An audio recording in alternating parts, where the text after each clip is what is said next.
Today's meal is a pasta. It's a lemon aioli pasta with garlic, and it is really a simple recipe. There's really only 3-4 ingredients. You've got parsley fresh from the garden, lots of garlic, lemon, lots of olive oil. Now, what makes this hard is about 10 times I've made this, and it took me 5 or 7 times to make this so that it turned out perfectly. And like a few dishes, like an omelet, this is one of those dishes that's simple ingredients, on paper looks really simple, but when it comes together and the making of it, that's where the magic happens. Like the right heat, the right timing.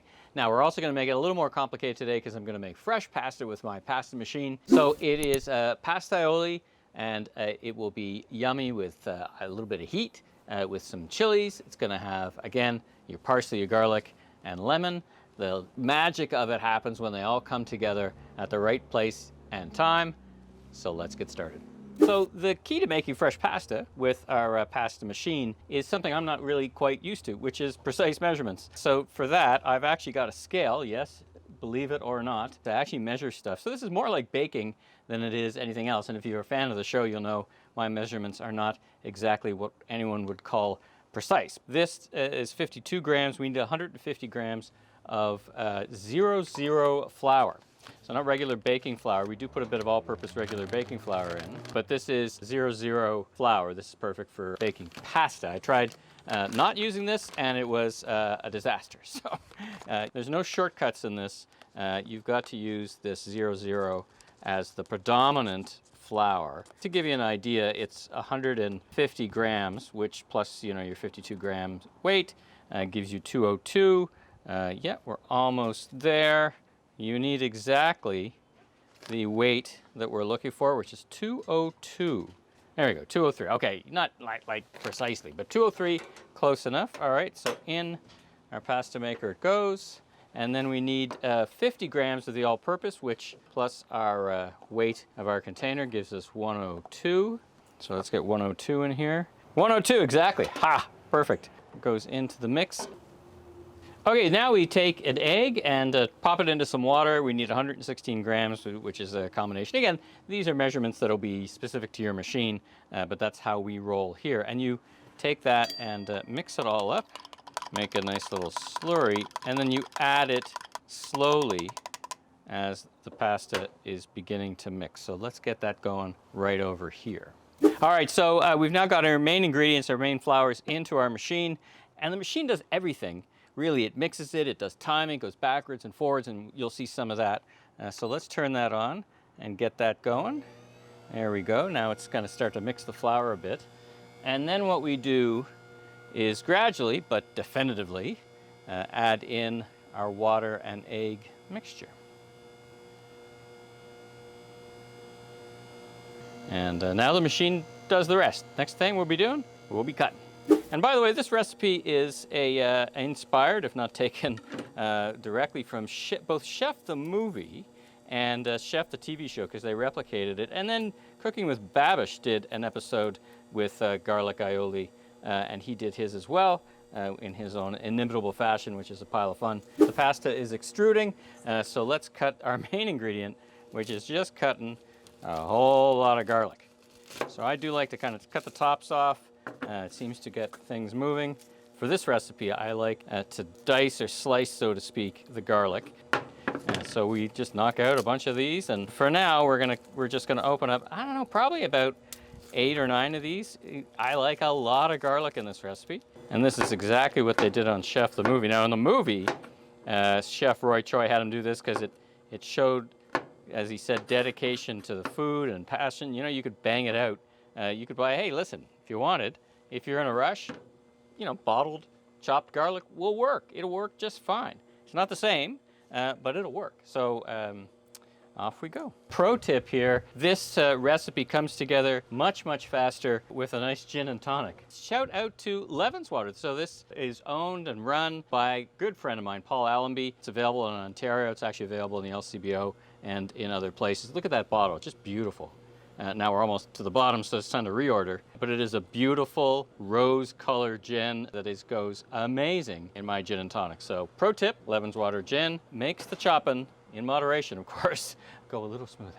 So as I've learned over time, the key to this recipe is staying sane, actually, about this recipe, is, you know, taking the time to get all the skins off and then do all the chopping. It's all prep and short cook. All right, so we're now at the point we've got our garlic chopped up, we've got our barbecue on, and this is one of those recipes that I like to cook in this aluminum versus the cast iron, and we're going to add in a nice base of fresh olive oil. We want to make sure that the garlic is submerged and that basically we've got all our ingredients ready. So we've got our first bowl of pasta here just chilling. So let's actually put a bit of a dab of olive oil into this just to keep it fresh. And the reason we do this is because we just simply can't cook all the pasta in the pot all at the same time. All right, our pan has been on the hot side of the barbecue, again, cold, hot. And I always put a piece in just to see how it's going. And it's these nice bubbles that are coming up. That tells me that our oil is ready for all of our garlic. So let's just pop that in now. Now this is the tricky part. Getting this right has taken me doing this a few times. Because if it cooks too long, if the other ingredients aren't ready, if the pasta's not ready, this recipe doesn't come together in the way it can. This is a Goldilocks recipe. If you get it too cold, then it's a bit too oily, and then the garlic is absorbing too much of the oil. If you get it too hot, then the garlic starts to brown and turns very bitter. So this is what takes really the practice. Okay, we're at the stage here where our garlic is boiling along nicely. It's been a couple of minutes. I think now it is ready to get a bit of salt and pepper. Let's start there.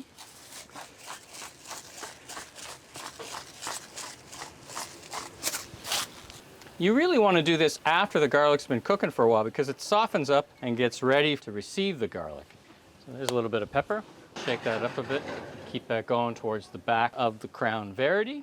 Keep a very close eye on your garlic. And it's really about managing how much heat and how much time, not time the spice, but time it is going.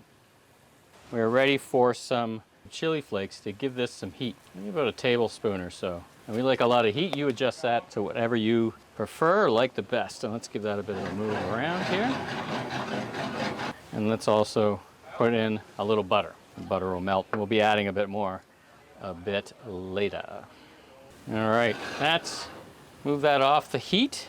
And now let's fold in our parsley.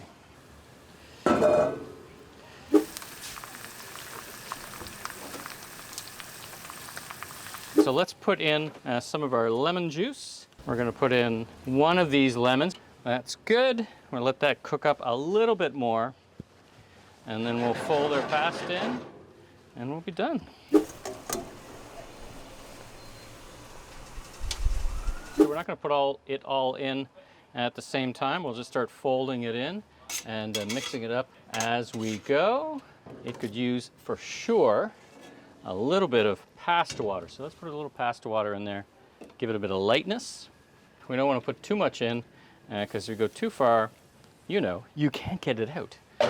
So that becomes a bit of a problem. Oh, that's perfect. There we go. And a little bit of last bit of butter. We'll fold in. All right, well, we got this giant block of Parmesan. We've got our bespoke olive oil, a little piece of this parm just for the cook. Delicious. Now let's get to plating. If I had one of those carving knives, I could plate it up real nice and pile it up, but as I've learned with this pasta, sometimes it's a little easier just to do that. There we go. Delicious parm on here. Splash of olive oil, and we are done. Pasta aioli.